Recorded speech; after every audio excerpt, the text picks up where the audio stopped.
Halo semuanya, di sini sebelum saya menjelaskan tentang pemasaran dalam realita baru, izinkan saya untuk memperkenalkan diri terlebih dahulu.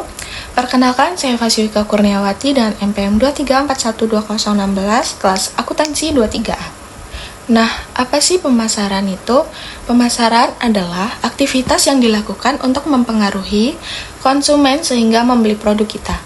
Sehingga segala sesuatu yang kita lakukan untuk mempengaruhi, mengubah persepsi konsumen adalah aktivitas pemasaran. Ada beberapa kata kunci yang sangat penting dalam marketing, yaitu nilai, konsumen, kebutuhan, keinginan. Nah, yang selanjutnya, apa sih yang dipasarkan? Yang dipasarkan terdapat yang pertama, barang yang merupakan bagian terbesar dari produksi dan usaha pemasaran dari kebanyakan negara seperti makanan, alat transportasi, pakaian, perlengkapan rumah tangga, dan lain-lain. Nah, yang kedua ini terdapat jasa yang mencangkup hasil kerja perusahaan-perusahaan, penerbangan, hotel, sewa mobil, transportasi, pendidikan, bahkan jasa-jasa tenaga profesional seperti akuntan, konsultan, dan lain-lain. Semua produk jasa ini membutuhkan pemasaran yang efektif guna mendapatkan klien. Pemasaran dilakukan untuk mendapatkan kepercayaan dari pelanggan selaku pengguna jasa dan perusahaan. Nah, yang ketiga ini terdapat acara khusus atau bisa disebut dengan event. Pemasaran juga digunakan untuk memasarkan acara-acara khusus guna menyebarkan kepada khalayak ramai bahwa sedang terjadi acara khusus tersebut. Nah, yang keempat ini terdapat pengalaman. Dengan merangkai beberapa jasa dan barang, seseorang dapat menciptakan, menggelar, dan memasarkan pengalaman. Contohnya adalah tempat rekreasi yang menawarkan berbagai pengalaman rekreasi. Pada intinya, pemasaran juga dapat digunakan untuk memasarkan pengalaman-pengalaman tersebut kepada masyarakat, baik itu untuk tujuan komersial maupun tujuan non-komersial. Nah, yang kelima ini terdapat orang. Peran publik figur sangat penting di masyarakat. Dari tokoh politik, artis, penyanyi, olahragawan, seniman, bahkan sampai dokter dan pengacara. Semua orang ini membutuhkan pemasaran yang mengelola mereka sehingga mereka tetap dibutuhkan oleh masyarakat, karir mereka pun akan terus berlanjut. Nah, yang keenam ini terdapat tempat, kota, negara, wilayah, provinsi, dan bangsa-bangsa berlomba untuk menarik turis, wisatawan, investor, pabrikator, dan tempat tinggal baru. Pemasaran berperan sangat penting untuk menarik semua orang itu. Sebagai contoh, Uni Emirat Arab berusaha mengembangkan industri properti di negara mereka sebagai salah satu upaya pemasaran untuk menarik wisatawan dan investor asing untuk menanamkan modal di negara mereka. Nah, yang ketujuh ini terdapat properti, yang dimana properti adalah hak kepemilikan tak wujud, baik itu berupa benda nyata, real estate, atau finansial, adalah saham dan aplikasi. Properti ini diperjualbelikan dan menuntut adanya pemasaran. Agen real estate bekerja atas nama pemilik atau pencari properti guna menjual atau membeli real estate untuk keperluan komersial atau tempat tinggal. Perusahaan investasi dan bank pemasar sekuritas, baik itu kepada investor yang bersifat kelembagaan atau perseorangan. Nah, yang selanjutnya ini yang kedelapan terdapat organisasi secara aktif bekerja untuk membangun citra yang baik, kuat, dan menyenangkan dalam pikiran masyarakat publik mereka. Organisasi komersial maupun non-komersial ini menggunakan pemasaran untuk mendorong citra publik mereka dan bersaing untuk mendapatkan khalayak dan dana. Nah, yang ke-9 ini terdapat informasi yang dapat diproduksi dan dipasarkan sebagai sebuah produk dari mulai berita, pendidikan, pelatihan, dan informasi lainnya yang menggunakan pemasaran untuk mendapatkan perhatian publik agar mereka mau menggunakan informasi yang mereka produksi. 10 ini terdapat gagasan atau ide. Setiap pemasaran pasar mencangkup suatu gagasan. Produk dan jasa adalah platform untuk menyerahkan beberapa gagasan atau manfaat. Pelaku pemasaran sosial sibuk mempromosikan gagasan-gagasan seperti katakan tidak pada narkoba, selamatkan hutan kita. Nah, yang selanjutnya ini terdapat konsep inti pemasaran yang dimana yang pertama memiliki kebutuhan, keinginan, dan tuntutan. yang dimana kebutuhan adalah kebutuhan dasar manusia seperti untuk udara, makanan, air, pakaian, dan tempat tinggal. Kebutuhan ini menjadi keinginan ketika diarahkan ke objek tertentu, itu mungkin memuaskan kebutuhan. Nah, yang kedua ini terdapat target pasar, posisi, dan segmentasi. Target pasar ditunjukkan untuk mengevaluasi dan membandingkan kelompok yang didefinisikan dan kemudian memilih satu atau beberapa di antaranya sebagai calon dengan potensi yang paling besar. Posisi segmentasi pasar adalah kegiatan membagi pasar yang bersifat heterogen ke dalam satuan-satuan pasar yang bersifat homogen atau proses membagi ke pasar ke dalam segmen-segmen pelanggan potensial dengan kesamaan karakteristik yang menunjukkan adanya kesamaan perilaku pembeli. Nah, yang ketiga ini penawaran dan merek, yang dimana perusahaan menangani kebutuhan pelanggan dengan menunjukkan proporsi nilai serangkaian manfaat yang memuaskan kebutuhan mereka. Nah, yang keempat ini terdapat saluran pemasaran, yang dimana untuk mencapai target pasar, pemasaran menggunakan 3 jenis saluran pemasar, yang saluran komunikasi disampaikan dan menerima pesan dari pembeli target dan termasuk surat kabar, majalah, radio, surat, telepon, ponsel pintar, papan iklan, poster, selebaran, CD, konser audio, dan internet. Nah, yang kelima ini terdapat dibayar, dipakai, dan diperoleh media.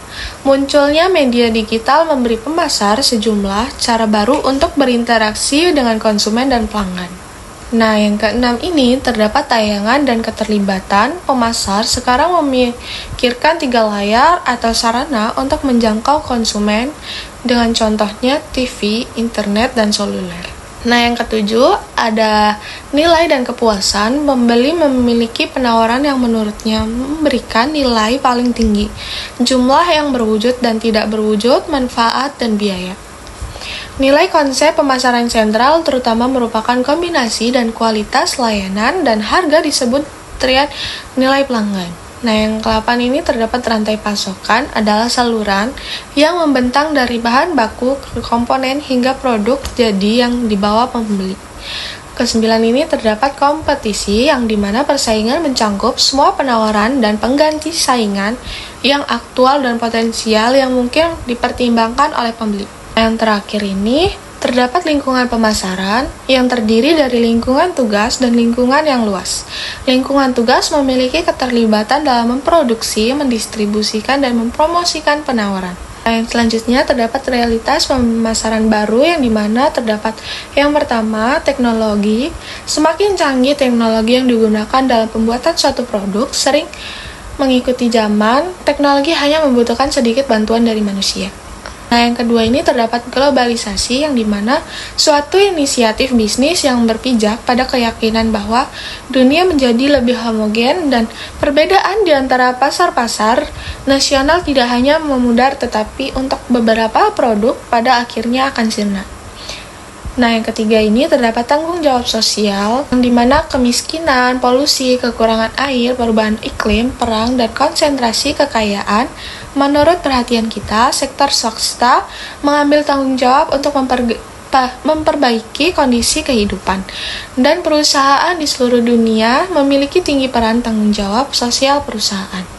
Keempat ini terdapat kemampuan konsumen baru yang dapat menggunakan internet sebagai informasi yang kuat dan bantuan pembelian, dapat mencari berkomunikasi dan membeli saat berpergian, dapat memanfaat media sosial untuk berbagi pendapat dan mengekspresikan kesetiaan, dapat secara aktif berinteraksi dengan perusahaan, dan dapat juga menolak pemasaran yang menurut mereka tidak pantas.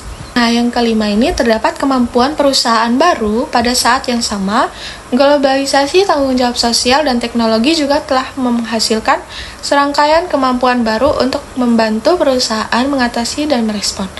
Nah, yang keenam ini terdapat mengubah saluran, yang dimana konsumen memiliki lebih banyak pilihan adalah bahwa saluran distribusi telah berubah karena retail, transportasi, dan distribusi. Nah, yang ketujuh ini terdapat persaingan yang tinggi antara merek domestik dan asing, munculnya label pribadi dan mega merek, dan tren ke arah deregulasi dan preventasi yang dimana juga telah meningkatkan persaingan. Nah, yang selanjutnya ini terdapat bentuk praktek pemasaran yang dimana mengingatkan realitas pemasaran baru organisasi yang menentang pemasar mereka untuk menentukan keseimbangan terbaik dari lama dan yang baru dan untuk memberikan bukti yang dapat dibuktikan keberhasilan. Di mana keseimbangan pemasaran, perusahaan harus bergerak maju, berinovasi produk dan layanan, tinggal berhubungan dengan kebutuhan pelanggan dan mencari keuntungan baru daripada mengandalkan kekuatan yang masa lalu. Nah, yang kedua ini terdapat akuntabilitas pemasaran yang dimana pemasar semakin diminta untuk membenarkan investasi mereka dalam hal keuangan dan profitabilitas serta dalam organisasi, hal membangun merek dan menumbuhkan basis pelanggan. Organisasi mengakui bahwa banyak dari nilai pasar mereka berasal dari aset yang tidak terwujud. Nah, yang selanjutnya ini terdapat pemasaran di dalam organisasi. Pemasar sekarang harus mengelola dengan benar semua titik sentuh seperti tata letak toko, desain, paket, fungsi produk, pelatihan karyawan, dan pengiriman dan logistik. Untuk membuat organisasi pemasaran yang kuat, pemasaran harus berpikir seperti organisasi dalam kegiatan pemasaran. Yang pertama, konsep produksi. Perusahaan yang mengadopsi konsep ini berpikir bahwa barang maupun jasa yang dihasilkan haruslah murah, sehingga bisa dapat dibuat kapan saja dan di mana saja agar tidak terjadi masalah dalam penjualan. Secara tidak langsung, perusahaan ini mencoba manajemen pemasaran melalui upaya penurunan biaya produksi dan penguatan sistem distribusi dalam rangka menurunkan biaya produksi ke level minimum. Yang kedua ini terdapat konsep produk, yang dimana konsep ini mempercayai bahwa kualitas barang maupun jasa yang dihasilkan perusahaan haruslah bagus sehingga mudah menarik konsumen.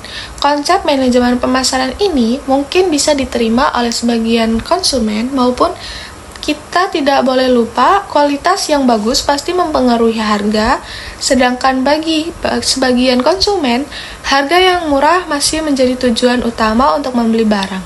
Yang ketiga ini konsep penjualan, yang dimana perusahaan yang menggunakan konsep ini berpikir bahwa pelanggan tidak boleh dibiarkan sendirian. Perusahaan harus mengarahkan konsumen dengan sebuah teknik penjualan yang harus dipikirkan. Karena barang tidak dibeli tetapi barang harus dijual. Dalam konsep manajemen pemasaran ini, perusahaan harus memikirkan usaha penjualan untuk mempengaruhi konsumen membeli produknya. Nah, yang keempat ini terdapat konsep pemasaran, yang dimana perbedaan antara penjualan dan pemasaran adalah penjualan lebih menekankan pada produk yang dijual, sedangkan pemasaran lebih tertuju pada keinginan dan kebutuhan konsumen. Perusahaan yang menggunakan konsep pemasaran menganggap bahwa kepuasan konsumen adalah segalanya, sehingga barang atau jasa yang dihasilkan harus sesuai kebutuhan mereka. Nah, yang kelima ini terdapat konsep pemasaran holistik, yang merupakan suatu konsep pemasaran menyeluruh, yaitu konsep di mana para pemasar berusaha untuk meningkatkan kesadaran dari suatu kebutuhan konsumen agar didapat pendekatan yang lebih lengkap dan menyatu sehingga melebihi aplikasi konsep pemasaran secara tradisional. Nah, yang selanjutnya ini terdapat strategi pemasaran 4P, merupakan kumpulan alat pemasaran taktis yang terdiri dari produk, harga, distribusi, dan promosi yang dipadukan agar menghasilkan respon yang diinginkan di pasar.